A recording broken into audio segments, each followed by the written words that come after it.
আরে চুন্নি, আজ তো অনেকেই ওখানে বিয়ে করতে যায়, তাই না? হ্যাঁ ঝাপি, ওই শ্যামা মায়ের মন্দিরে আজকের দিনে তো গণবিবাহের আসর বসে। তাহলে কি ওরা ইনকাদির সাথে ওর বিয়ে প্ল্যান করেছে? কি বলছিস ঝাপি? হ্যাঁ, তা নইলে বলো না, জেঠিমা এই কথাটা কেন বলবে যে আজকেই আমার সব খেলা শেষ? আজ সকালে ওরা যখন বেলুনডাঙ্গার যাওয়ার কথা বলছিল তখন আমার কোনো সন্দেহ হয় নাই, কিন্তু জেঠিমা তবে এই কথা কেন বললো? আর ইনকাদি যা মেয়ে, যেমন অবিশ্বাসী, তাতে ও হঠাৎ বেলুনডাঙ্গায় কেন ঘুরতে যাবে এত ঘোরার স্পট থাকতে? না না, আমার ভালো ঠেকছে না। ওই মেয়ের নিশ্চয়ই কোনো কুমতলব আছে, থাকতেই হবে। না না, ও কি এর ব্যাপারে কিছু জানে?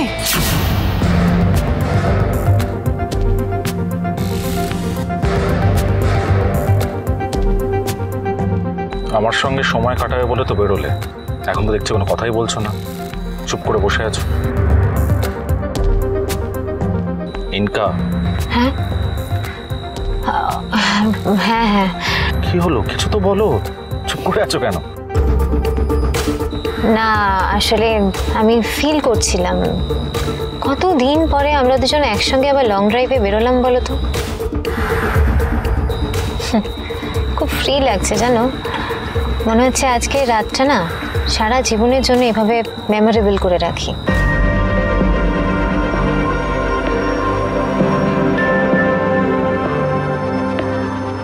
আর কিছুক্ষণ দীপ, তারপরেই তুমি আমার।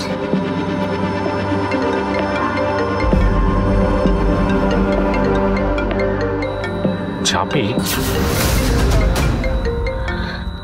এক মিনিট গাড়িটা একটু সাইড করে নি। হ্যাঁ, ব্লুটুথটাও কাজ করছে না, দাঁড়াও।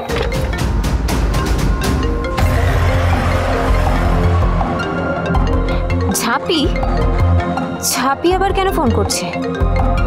ও কি কিছু আন্দাজ করতে পারলো নাকি? তুমি ঝাপির ফোনটা কেটে দিলে কেন? তুমি সবসময় ওর ফোন রিসিভ কেন করো বলো তো?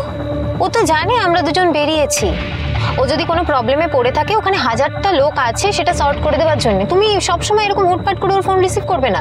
আর গাড়িটা সাইডেও করো না, সামনে চলো। আমি বরং দেখি কতক্ষণ আর বাকি। এই তো আর মোটামুটি 20 মিনিট মতন দেখাচ্ছে বুঝলে পৌঁছতে। আমিও এর আগে বেলুনডাঙ্গার কালী পুজো কখনো দেখিনি, এই প্রথমবার তোমার জন্য দেখা হচ্ছে আমার। কি রে, ধরলো না ফোনটা? না কাশাইদি, কেটে দিল। আমার খুব ভয় লাগছে জানো তো, আমার মন বলছে খুব বড় একটা কনস্পিরেসি হচ্ছে। লক্ষ্মী ঝাঁপি প্রতিদিন সন্ধ্যে 6:30টায় স্টার জলসায় ও জিও হটস্টারে।